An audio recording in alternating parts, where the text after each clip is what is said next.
So let's continue with chapter 4 and look again at some Lewis structures, but this time focusing on those hypervalent elements we've been talking about in class and looking at formal charge and how we can use formal charge to work out the most correct Lewis structure for these hypervalent elements. Now our hypervalent elements for the course are phosphorus, sulfur and chlorine, all clustered together in the third row of the periodic table. And of course they can have an octet of 8 in that outer shell, but they can take it further by using space in their D subshells. So all three of them are capable of going up to 10 electrons. Sulfur and chlorine can take it further and go up to 12. And then chlorine finally can take it even a step further and go up to 14. So the problem is, as we're doing these Lewis structures, how do we know when to stop adding electrons around these hypervalent elements? Well, remember, for drawing these Lewis structures, we follow 5 steps. Count the valence electrons, choose a central atom, connect the atoms to the central atom, complete octets, and use double or triple bonds to try and complete those octets. And once we get to that point, the hypervalency could be tricky. But to get a final answer, we use formal charge to work out the best structure. And for this, we're going to keep adding electrons to that hypervalent element, as long as it's permissible, until the formal charge on the hypervalent element disappears. But let's look at some examples and work it out. So here's our phosphorus trichloride, PSCl3, and as our steps tell us, we count the valence electrons, 5 for a phosphorus atom, 6 for sulfur, and 7 for each chlorine atom, but there's 3 of them. So that gives us a total of 32.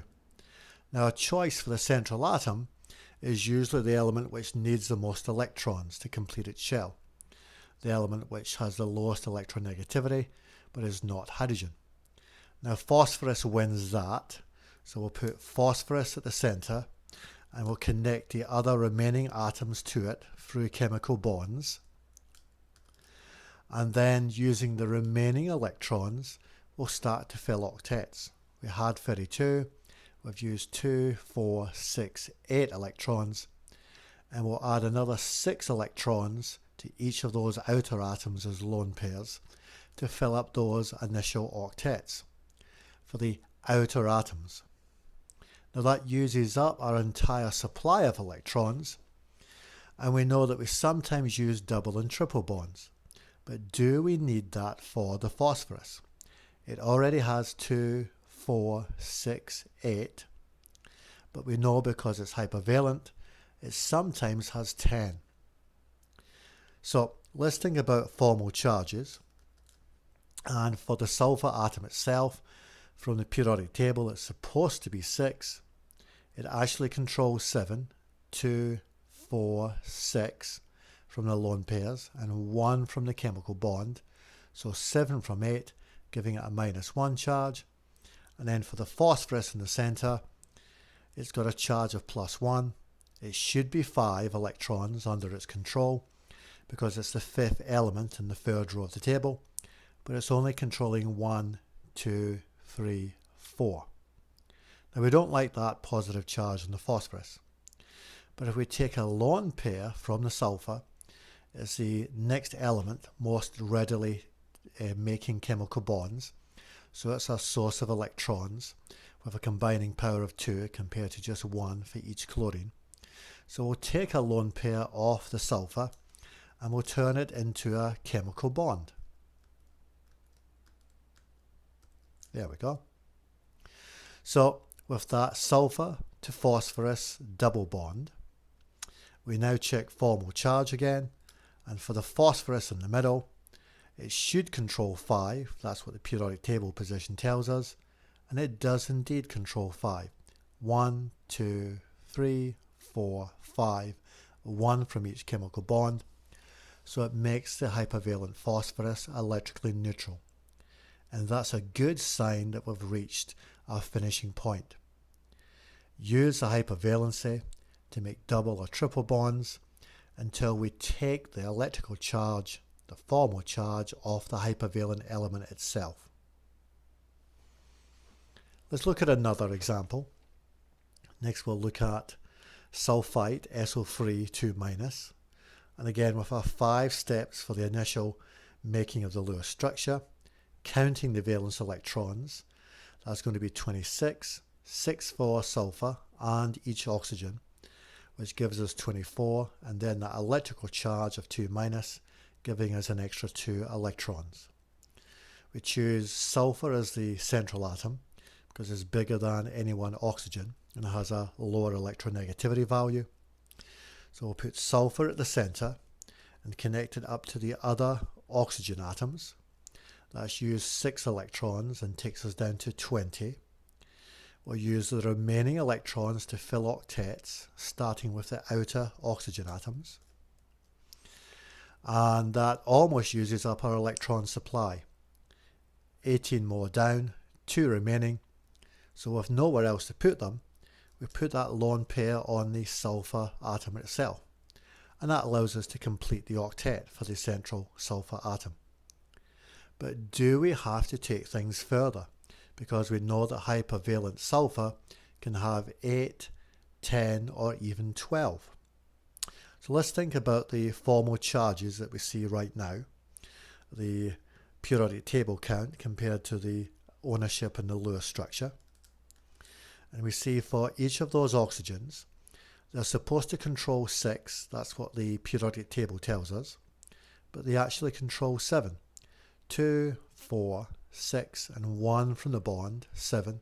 So there's a -1 charge on each of the oxygens. And for the sulfur in the center, it's supposed to control 6 because it's likewise the 6th element in the 3rd row of the table, but it only controls 5. The lone pair, then a 3rd, a 4th and a 5th from those chemical bonds, making it a charge of 1+. So we don't like these charges on the atoms, especially on the hypervalent sulfur. So let's use that hypervalent nature and make an additional bond using a lone pair from one of the oxygens. And now with that double bond, we can recheck the formal charge on the sulfur. Now the oxygen now controls 6 when it's double bonded, so its electrical charge disappears. And for the sulfur atom, it should control 6. It does control 6. 1, 2, 3, 4, 5, 6. And so the electrical charge has disappeared. So although we could take it further and go up to 12 for sulfur, this is our full stop here. We've gotten rid of the charge in the sulfur, and this is the best Lewis structure we can draw for sulfite with hypervalent sulfur. Always stop once that charge disappears on the hypervalent element. Now for sulfur difluoride, again 5 steps for the initial Lewis structure. We count the valence electrons, 6 for the sulfur, 7 for each of the fluorine atoms. That gives us a total of 20. We'll choose sulfur as the central atom because it needs more electrons to complete its shell, greater combining power compared to a fluorine atom. And then we'll connect it to the other fluorine atoms round about it with a chemical bond each time. That uses up 4 electrons and takes us down to 16. And we'll use those remaining electrons to start filling octets, starting on the outside with the fluorine atoms and working our way in. So lone pairs for the fluorines to make octets as we're looking for in step 4. We still have electrons left, so we can add lone pairs onto the sulfur atoms itself. So we've run out of electrons, and we do have an octet for the sulfur, but we know it's hypervalent, so should we take it further and make additional bonds? Well, if we check the charge, the formal charge in the sulfur, it's supposed to control 6. Again, that's what the periodic table tells us, and it does control 6. 1, 2, 3, 4, the lone pair electrons, and then 1 from each bond, 5, 6. So the electrical charge has been diminished to 0, and so that's telling us to stop right here. It's one of the examples with just an octet of 8 for sulfur, because the charge has gone. Next one, let's switch to chlorine, which is the last of our 3 hypervalent elements. And we'll look at this ion, the ClF3. Again, counting electrons initially, we get 28, 7 for each of the 4 atoms, so a total of 28. We'll choose chlorine as the central atom because it's bigger and has a smaller electronegativity value, and we'll connect it to the other atoms using 2 electrons each time. Takes us down to 22 electrons. We'll then fill octets for the outer atoms first, so that uses up another 18 electrons, and it leaves us with 4 electrons left, which we can put as lone pairs on the central atom. If there's nowhere else for the electrons to go, put them on the central atom. So we've already broken the octet rule for the chlorine at 2, 4, 6, 8, 10. But the hypervalency of chlorine tells us it can go up to 14. So should we make double bonds and take it further? Again, checking the formal charge of the hypervalent chlorine. It's supposed to control 7 because it's the 7th element in the 3rd row of the table, and it does control 7. 1, 2, 3, 4, then 1 from each bond, 5, 6, 7. So we've got no charge in the hypervalent chlorine, so we can stop there. Just an example of 10. Last one, looking at the perchlorate ion, ClO4, 1-. Again, that electron count initially, that's 28. 7 for the chlorine atom, and 6 for each of the oxygens. Hope that says 7 there, but it's 6, excuse me.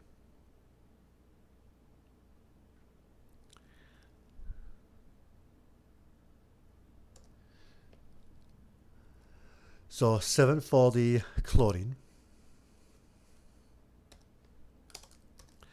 and we've got 6 for each of the oxygens.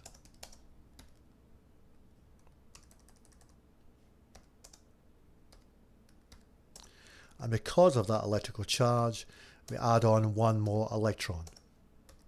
So that gives us a combined electron count of 32.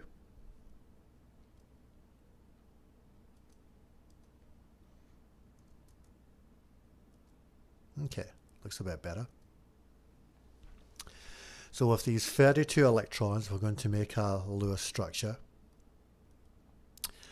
So we'll choose a central atom. We're going to make that chlorine, principally because it's bigger than oxygen, any one of the oxygens.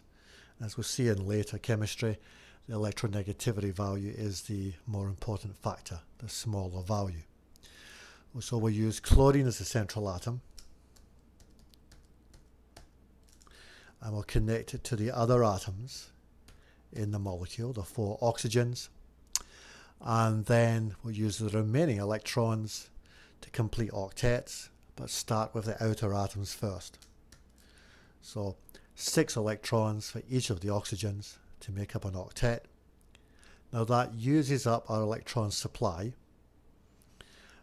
and we do have an octet for the chlorine atom as well, but should we take it further?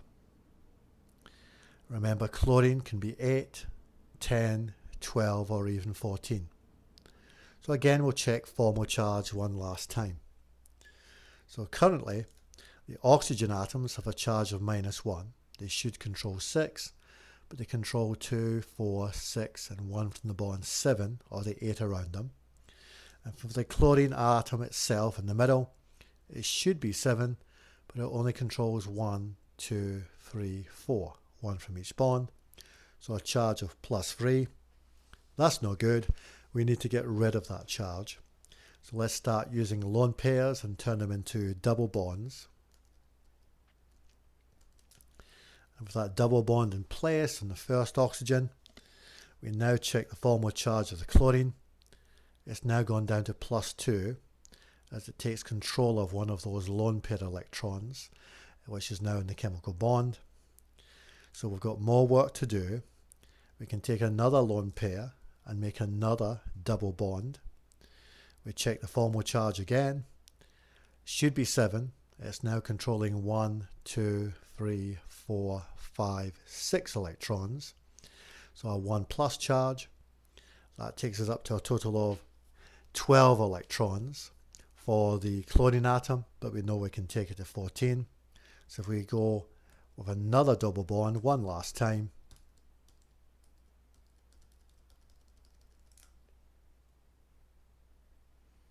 excuse me,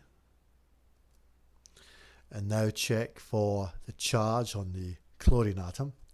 Remember, it's supposed to be 7, and it controls 1 in each bond, 1, 2, 3, 4, 5, 6, 7, the number that we're looking for. And so there's now no charge on the chlorine atom.